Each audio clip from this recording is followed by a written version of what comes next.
Hi friends, welcome to my channel. ఇప్పుడు నేను చదివి వినిపించబోయే చందమామ కథ పేరు రావాల్సిన బాకీలు. సుబ్బిశెట్టిది వడ్డీ వ్యాపారం. వెంకటశెట్టి అతని ఏకైక పుత్రుడు.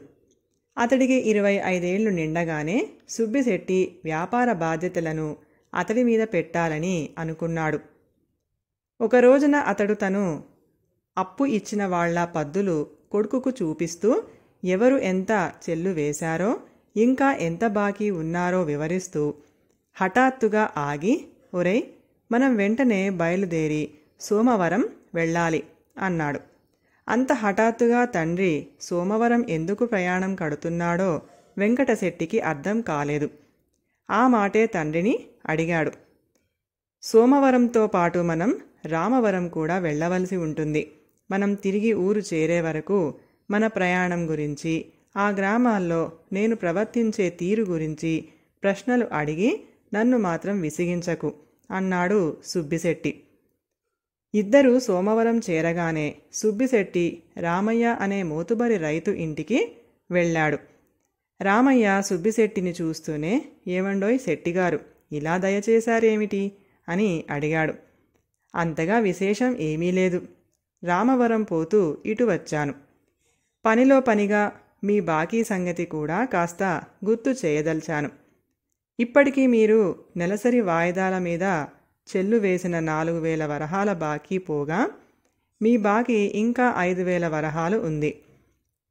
మిగతా మొత్తం త్వరలో చెల్లు వెయ్యండి, బాగుంటుంది అన్నాడు సుబ్బిశెట్టి. సుబ్బిశెట్టి మాటలకు రామయ్య కోపం తెచ్చుకొని, శెట్టిగారు, పెద్దతనం కొద్దీ మీకు మతిపోతున్నట్టుంది. ఇప్పటికి నేను నెలసరి వాయిదాల మీద 5,000 వరహాలు చెల్లువేశాను. ఇక నేను బాకీ ఉన్నది 3,000 వరహాలు మాత్రం. మరెవరిదో బాకీ నా నెత్తిన వృద్ధాలని చూస్తున్నట్టుంది అన్నాడు. సుబ్బిశెట్టి వెంటనే చిన్నగా చిటిక వేసి, అది పుల్లయ్య గారి బాకీ, పొరపాటున మీ బాకీగా చెప్పాను అన్నాడు. తర్వాత తండ్రి కొడుకులు రామవరం వెళ్లారు. అక్కడ సుబ్బిశెట్టి భీమయ్య అనే రైతును కలుసుకొని, భీమయ్య గారు, మీ బాకీలో ఇంతవరకు మీరు చెల్లు వేసింది 2,000 వరహాలు మాత్రం. మిగిలిన 4,000 వరహాలు ఎప్పటికి ఇవ్వగలమంటారు అన్నాడు.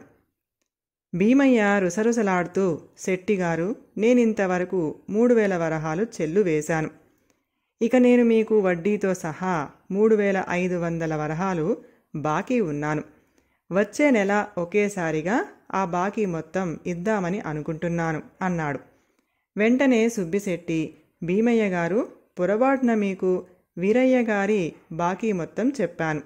మీ లెక్క సరైనదే అని కొడుకుతో ఇంటికి వచ్చేశాడు. వెంకటశెట్టి తండ్రిని, మనకు ఎవరు ఎంత బాకీ ఉన్నారో పద్దు చూడకుండా చిటికలో లెక్క వేసి చెప్పే నువ్వు అలా ఒకళ్ళ బాకీలు మరొకళ్లకు చెప్పి గొడవ పడ్డావెందుకు అని అడిగాడు. సుబ్బిశెట్టి నవ్వుతూ, ఆ రామయ్య భీమయ్యల బాకీలకు సంబంధించిన పద్దు ఎక్కడో పోయింది. ఈ సంగతి వాళ్లకు తెలిస్తే వాళ్ల నుంచి దమ్మిడి మనకు రాదు. అందుకే వాళ్ల నోటితోనే చెల్లు వేసిన మొత్తాల గురించి, ఇంకా ఇవ్వవలసిన బాకీ గురించి తెలివిగా చెప్పించాను. నువ్వు త్వరగా మరొక పద్దు పుస్తకం తెరిచి వాళ్ల బాకీలను గురించిన వివరాలు రాయి అన్నాడు. కథ సమాప్తం. ఈ కథ కనుక మీకు నచ్చినట్లయితే ప్లీజ్ లైక్ చేయండి, షేర్ చేయండి. మరిన్ని మంచి మంచి కథల కోసం మా ఛానల్ని సబ్స్క్రైబ్ చేసుకోండి. Thank you.